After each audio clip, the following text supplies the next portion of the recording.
What's up, everybody? It's your boy Mriza the Good, aka Ipansula from the future, and welcome to another episode where I break down the beats that I dropped in a compilation that I call Iskupse Ghetto. So today we'll be breaking down the second installation, which is Vibes.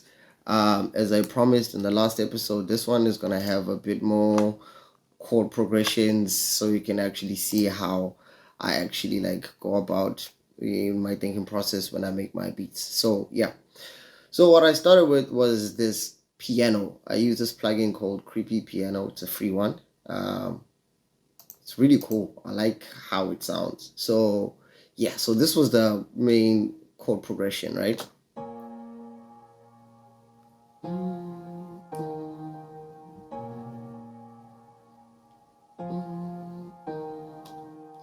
So I basically just used this chord progression for pretty much the rest of all the other instruments that I have in the beat, and yeah, that basically just made like everything sound really cool for me.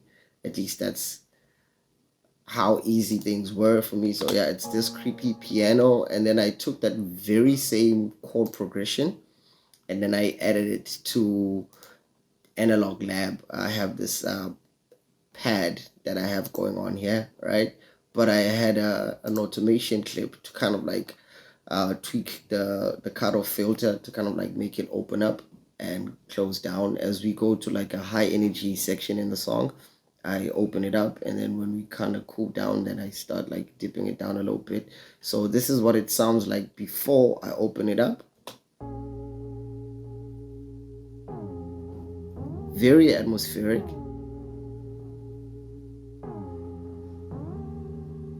And as you can hear, it's starting to open up, letting those higher frequencies come in.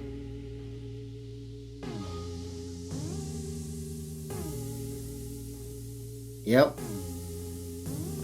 So once I added that, I kind of felt like I have like my basic environment, I would call it. And then I then used another plugin by Arturia called the Mini, and that I used it for the more rhythmic part of the chord progression.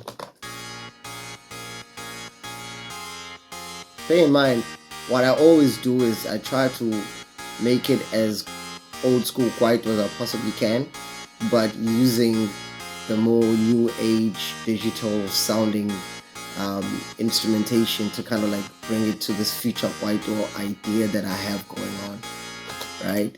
And then from that point on, I then used this bass plugin. It's also a free one, to create like my bass line, which basically kind of follows the same rhythm as that Mini that I just previewed just now.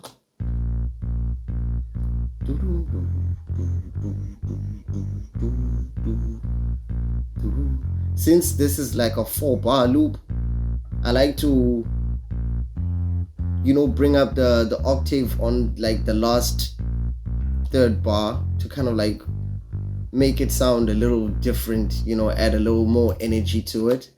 And then from that point on, obviously it was the drums. I will start off with just the percussions. Sounds very simple, but I actually took a box of matches and I recorded it, and I used it as a shaker. So this is what that sounds like. Very simple.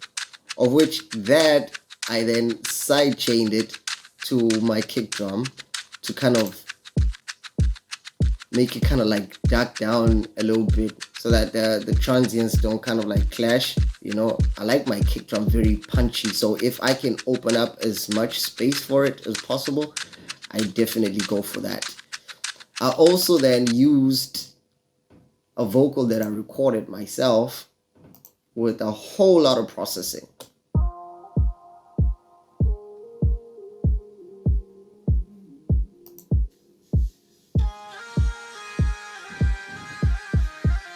Now that to me, it just gave me like this futuristic Daft Punk kind of vibe going on, right?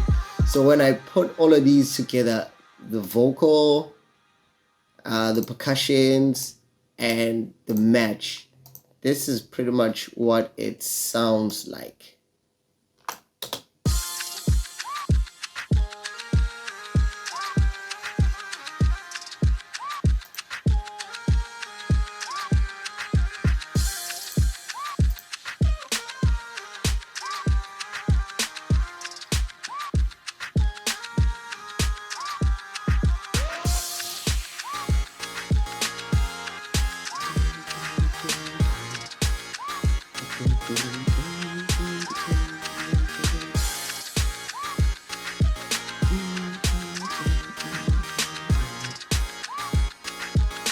And then the piano.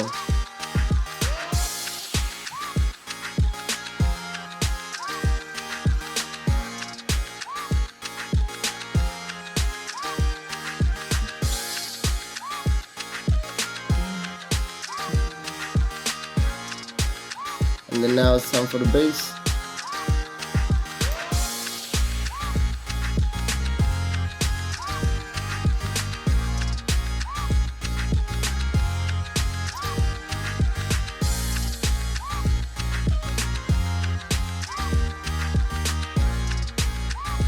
And now time for the atmospheric pad.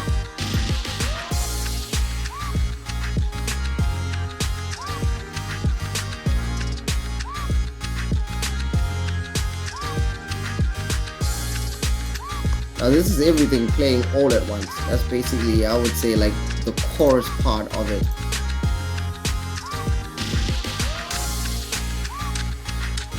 Then I let the kick drum go just for a bit. Let the beat breathe, and then let's go.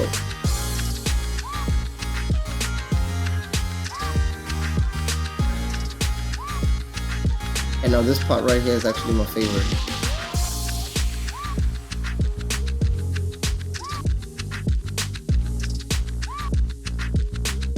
Just letting the beat breathe, you know.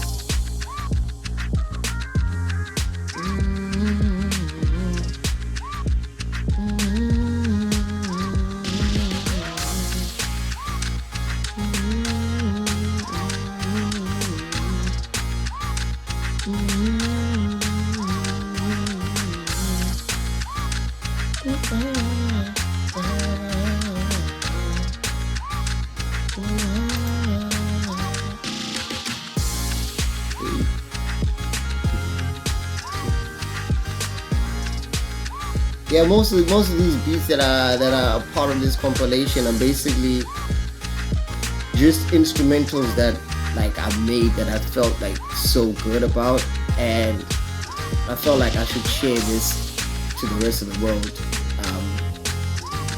So if you like it, please don't forget to hit like, subscribe, share with your friends, let everybody know that I'm doing this and all that. But yeah, I hope you really enjoyed this, and I hope to see you on the next one. For now, peace out.